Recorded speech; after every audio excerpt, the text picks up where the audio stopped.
saudara-saudari dan anak-anak yang terkasih, kita hari ini memasuki Prapaskah yang ke-8, hari yang ke-8. Pada hari kemarin kita berbicara tentang faktor penentu yang kedua, yaitu para petugas liturgi. Semoga harapannya banyak dari kita yang dipanggil untuk menjadi pelayan liturgi. Bapak, Ibu, saudara-saudari, dan anak-anak yang terkasih, pada kesempatan ini kita akan kembali meneruskan tema dengan faktor penentu yang ketiga. Faktor penentu yang ketiga adalah tata perayaan liturgi. Perayaan yang seringkali kita ikuti atau yang seringkali kita rayakan, tetapi baiklah pada saat ini kita kembali mengingat-ingat tentang tata perayaan liturgi kita. Semoga kita tetap bersemangat dan berpartisipasi aktif dalam mengikuti perayaan Ekaristi. Marilah kita hening sejenak, mempersiapkan diri kita dan hati kita.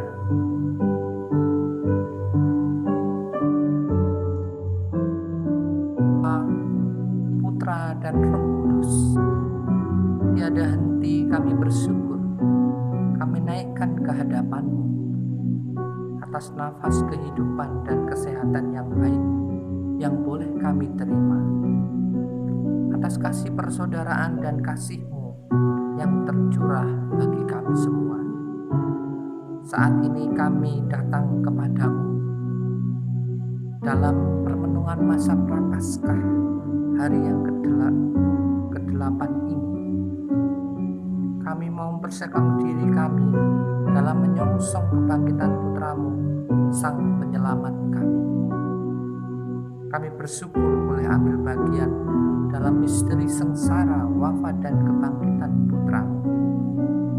Semoga dengan peristiwa Paskah, iman kami semakin diteguhkan.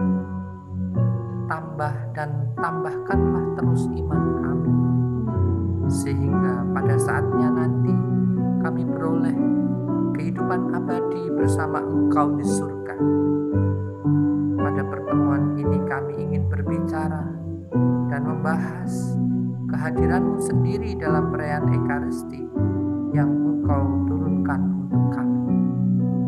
Bukalah hati, budi, dan telinga kami agar dapat mendengarkan, membagikan, dan akhirnya mengajarkan itu boleh mengendap dalam hidup dan hati kami. Semua doa ini kami haturkan kepadamu dengan perantaraan Kristus, Tuhan dan Juru Selamat kami. Amin. Pembacaan dari Injil Matius bab 7 ayat 7 sampai 12. Hal pengabulan doa. Mintalah maka akan diberikan kepadamu. Carilah maka kamu akan mendapat. Ketoklah maka pintu akan dibukakan bagimu. Karena setiap orang yang meminta, menerima, dan setiap orang yang mencari, mendapat, dan setiap orang yang mengetuk, baginya pintu dibukakan. Adakah seorang daripadamu memberi batu kepada anaknya jika ia meminta roti, atau memberi ular jika ia meminta ikan? Jadi, jika kamu yang jahat tahu memberi pemberian yang baik kepada anak-anakmu, apalagi Bapamu yang di surga, Ia akan memberikan yang baik kepada mereka yang meminta kepadanya. Segala sesuatu yang kamu kehendaki supaya orang perbuat bagimu, perbuatlah demikian juga kepada mereka.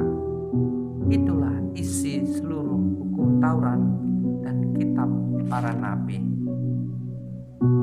Demikianlah sabda Tuhan. Terpujilah Kristus.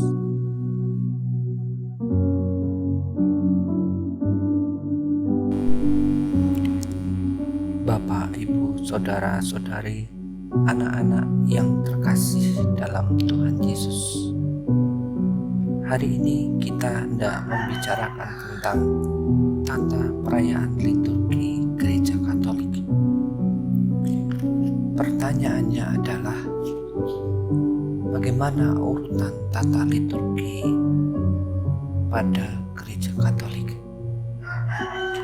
Anak-anak, terlebih dahulu marilah kita mengenal dalam sebuah ekaristi, perayaan ekaristi maksudnya, atau misa, terdiri dari dua bagian besar secara umum. Yang pertama adalah liturgi sabda, dan bagian kedua adalah liturgi ekaristi. Dua bagian besar ini merupakan pokok dari tata liturgi Gereja Katolik. Anak-anakku sekalian yang terkasih dalam Kristus, dalam sebuah perayaan misa itu dibagi menjadi 4 urutan.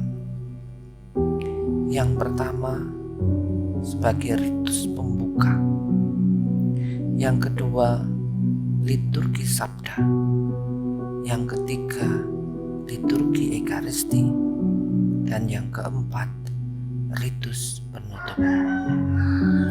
Itulah urutan 4 dalam sebuah perayaan liturgi. 4 urutan besar dalam perayaan liturgi.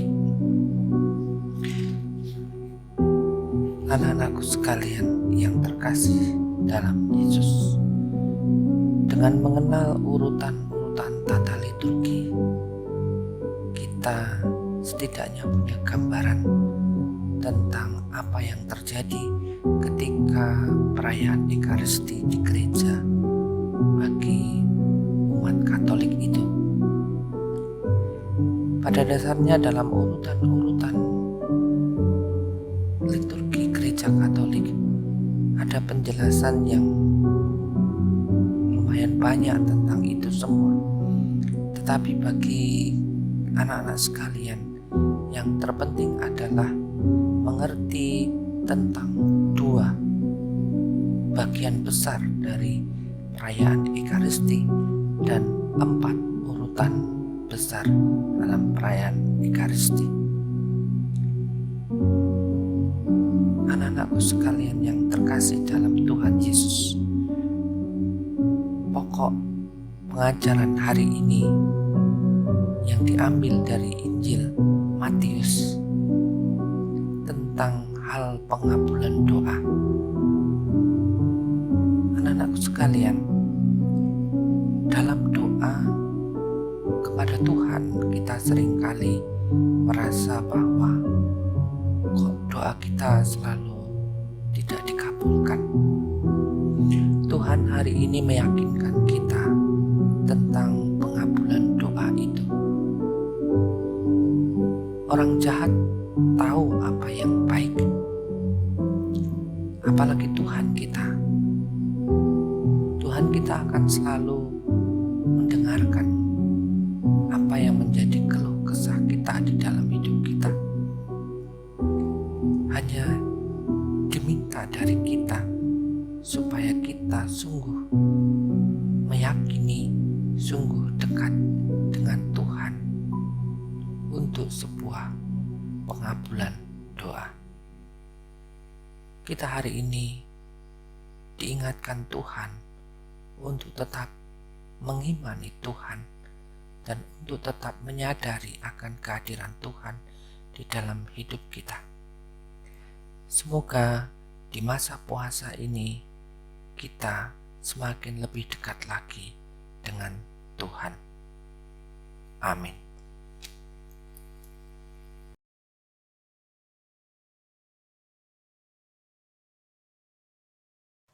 Marilah kita berdoa. Tuhan Yesus Kristus, di atas kayu salib Engkau menyerahkan nyawamu untuk kami. Dengan setiap tetes darah dan air matamu, Engkau menyelamatkan jiwa kami. Dalam perayaan Ekaristi, kembali kami mengenangkan peristiwa suci itu. Mampukanlah kami, ya Yesus, untuk terus-menerus ingat akan pengorbananmu sendiri. Sehingga dalam menjalani kehidupan ini, kami selalu diingatkan untuk saling berbagi rasa pada semua umat kesayanganmu. Mampukanlah kami untuk terus menjalani kehidupan ini dengan rasa syukur dan tak terhingga. Sehingga pengorbananmu untuk kami tidaklah sia-sia. Kami mau berubah. Kami mau menjadi pribadi seperti Engkau. Kami mau berusaha untuk hidup menurut kehendak-Mu. Jadikan kami sebagai saluran kasih, berkat dan rahmat-Mu, agar hidup kami dapat menjadi pujian bagi kemuliaan nama-Mu. Semua doa, harapan, dan usaha kami serahkan ke dalam tangan-Mu yang kudus. Kemuliaan kepada Bapa dan Putra dan Roh Kudus, seperti pada permulaan, sekarang, selalu, dan sepanjang segala abad. Amin. Semoga kita sekalian senantiasa dilindungi, dibimbing, dan dilimpahi berkat Allah yang Maha Kuasa, dalam nama Bapa, Putra, dan Roh Kudus. Amin.